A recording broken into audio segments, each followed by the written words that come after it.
Hello guys and welcome to Question Q, and also welcome to this first gameplay review. I'm sorry my chair is creaking. Yeah, I chose this format because I really wanted to do reviews. Daryl really quite wanted me to do reviews because he knows that when I get mad I can do some really funny and silly stuff. But that's not what I'm going to do in this review. This is a review of a game called Race the Sun. This, you might not have heard of this. This is a small indie game that came out a couple of months ago. It's created by a company called Flipfly. Have they made anything of note that you might know? No, I think they're mostly a mobile developer. The biggest thing before this they made was something called Monkey Drum, which appears to be a kids game. So I honestly don't blame you for not knowing this company. But they did some cool live streams with like a one hour indie development thing. So they've got that going for them. This is Race the Sun. Now in Race the Sun I'll show you some gameplay later on. I'll play it myself, of course, because this is live commentary. Race the Sun, what you do is you are a spaceship and you race. The only three buttons you're really going to use is the left, right, and the power-up button. So what you do is you move left and right, and you go past obstacles, and you collect points and power-ups to make life a little bit easier or more hard for you. So what you're doing is racing the sun. You are a solar-powered aircraft, I forgot to say that, and the sun is going down. As soon as the sun is down, your battery will die and you can't race anymore. You can also not race anymore when you run into an obstacle, which destroys you. So yeah, I think this is a pretty good game. I've played it for about an hour, and you might think, well, you're reviewing this game after only an hour of gameplay. Yeah, I am. That's because this game is very simple. It does one thing, and it does it really well, to my opinion. Because you have the Race the Sun, which is basically the game, and you have a featured user world right here, and some player worlds, which will be, I can't browse them yet, because they haven't implemented workshop support, but that is coming soon. It also has a world editor, which I'll show you in a minute. So yeah, it only has one official world available at a time. You might say, so how's the replayability on it? It is fucking amazing. They change this official world every 24 hours. And so as I said, it's not randomly generated. They actually make these worlds, and you get one of them every 24 hours, which is great, because when it's randomly generated, you feel like you're fucked over by the generator sometimes. But now, I think they are handcrafted, or at least the patterns are, and it doesn't change for 24 hours, so you can learn the pattern and become really good at it. And if you're really sick of a world, you can just wait for, I don't know, 12 hours or so until the next world, and you can race something else.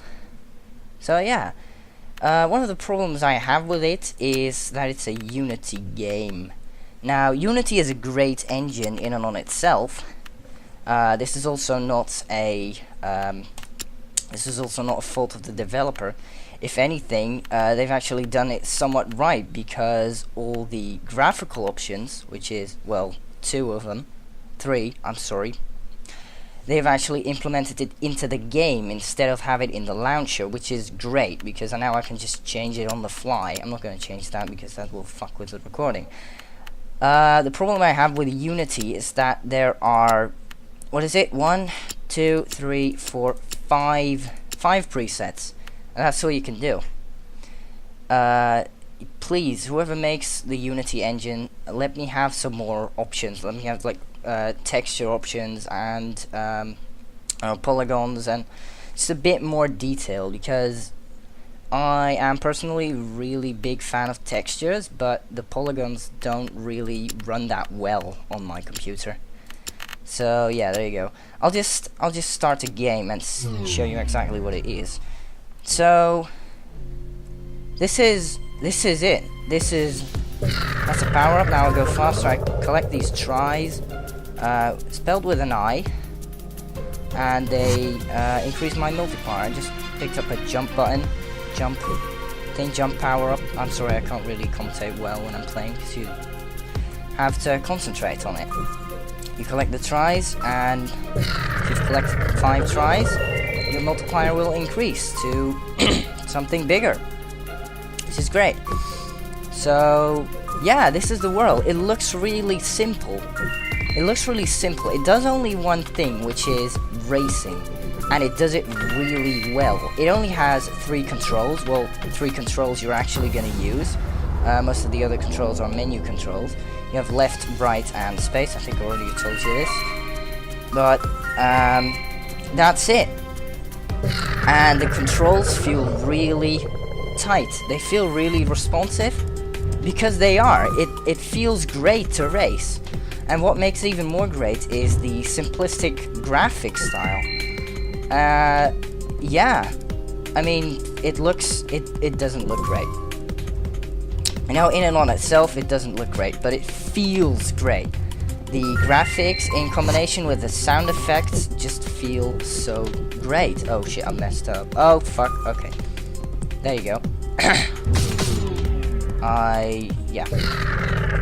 The sounds, for instance, when you pick up, damn it, when you explode, you really get a feel of failure. When you pick up that power-up, you really get a feeling of speed. And just in general, when you're racing, you really feel the speed because of, like, every time you go close to an object and you whoosh by, you hear whoosh. And it's great. It just feels great. And the only, I do have a little bit of a problem with the world, like the races themselves, and it's the render distance. As you can see, the render distance is really short. Oh, Jesus Christ, I'm messing my words up again. The render distance, it is not that big. The fog, I know the fog compensates it a little bit, so you can't actually see them pop in. In some user-made or other worlds, you can actually see stuff popping in. Now, I don't know if this is a deliberate design choice to make the game harder, or if this is an actual problem. I don't know. Until then, I'm still just gonna say I don't like it. So yeah, just pick up this all. There you go, power. There's also something called the ship editor, which hang on, let me just finish this game. Let's just, oh fuck, explode. What happened there? We clipped through something, I guess. Right, so you have configure ship. Every time you level up, they, because they are, maybe not because, but they are of course a mobile developer, and they have done the missions in this game very much in a mobile game style. In many mobile games, like, let's see, what's the obvious example here? Minions, no, not fucking Minions, I've been playing that a lot recently, not that anyone cares, but, fucking, Subway Surfer. You have 3 missions, and whenever you complete one, you get a point for your multiplier. Something, I think it works that way, but every time you complete one of these missions, you get a point, and it adds to these 3, and you level up. And when you level up, you can get anything from new power-ups to stuff like you can put on your ship, like a magnet, which I currently have equipped, which is actually the only thing I can equip. Some stats here. Yes, you can do barrel rolls. I don't know if I've showed you them. But you basically, if you lean all the way to the left or to the right, and then you flip, kind of push left or right, depending on which side you're hanging to, you flip over. Right. So, of course this is a good game, as I've explained. I personally also really like that game, for the same reasons I don't like MMORPGs. This is one of these games you can just pick up and play, and when you're sick of it, you can put them down, and maybe a week or so later, you think, hey, I'd like to play some more Race the Sun, and you can just pick it up again. So yeah, that's really great in my opinion. That's why I like platformers and stuff like what's it called, Audio Surf, the original Audio Surf. I haven't played the second one yet. Jump boost. I haven't played the second one, but it doesn't look as good as the first one for the simple reason that they've kind of dropped the style. But we're not talking about that. Let's see, what else do I have to show you? Of course, replayability. This refreshes, and this is a featured user world. If I'm not mistaken, if you get the DRM free version, the community worlds do work. I think they've just not implemented the old Steam Workshop thing, so it does work, but they haven't implemented it yet in the Steam version. I got the Steam version because, well, it's just a lot easier and it adds more games to my library. I'm kind of collecting games at this point. There's so many games I haven't played. Anyway, this is one of the featured user worlds. I think this one is just by Flipfly because they still need to get the community going a bit. I think that will get going as soon as they've implemented the Steam Workshop thing. This is one of them, and kind of the problem with these is that you can customize the sky color and the sunset color. For instance, in this, there you go, that's a barrel roll.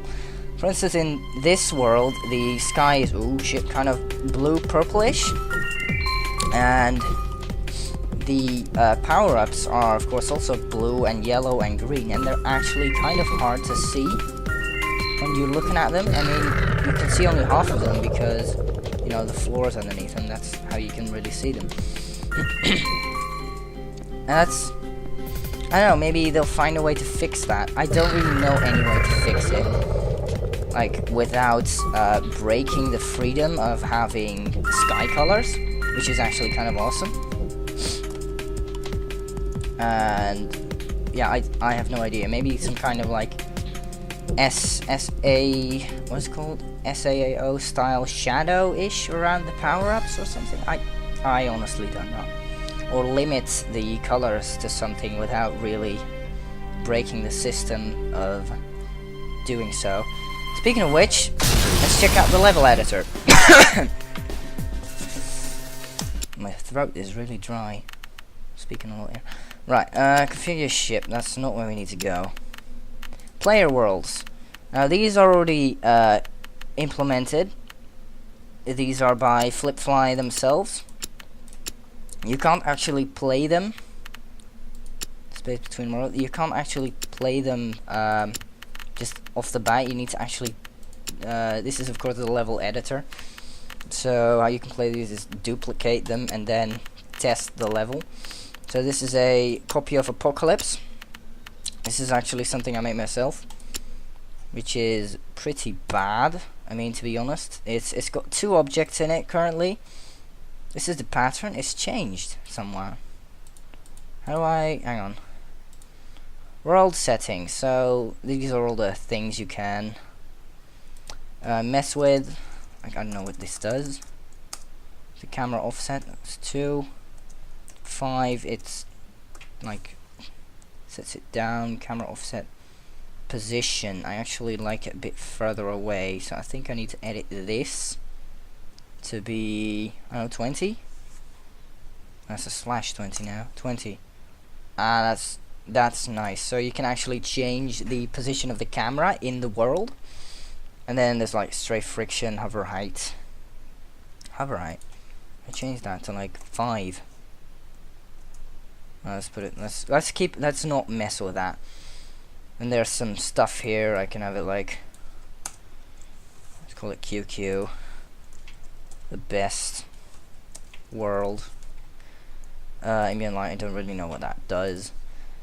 Then patterns. Can I actually change any of that? Nope. Let's add an object. Let me show you this. Y. Let's call it Y. And then you have some presets stuff like effects. These are all objects. a try. Add a try. Actually, don't have a try yet. Let's do a unit sphere. These are kind of explosions. You may have seen them in the other level. This is just an offset. Yeah, okay, that needs to be zero. Let's not mess with any of this. Patterns. Let's add a Y in several different places. One there, one there, one there, one there. Whatever. You can obviously get really complex with this, but for the time being, let's just test it this way. I think it's there's a world name. I think the level editor is actually really cool. Like it works great, and it's just really nice and easy to work with. Oh, these balls are really small. Why are they so small? Oh well, I guess they're really easy to work with, while still maintaining the complexity of a world editor, because most world editors are either really easy, not just easy, but easy in a way that you can't actually do anything advanced with it, or they are really difficult, like really hard to master, where it's really complex and it's not nice to work with. This actually has a bit of both, which makes it awesome. Just do this once more. Do some barrel rolls. Get through the world. See if we can actually do it. Let's not see if we can actually do it. Right.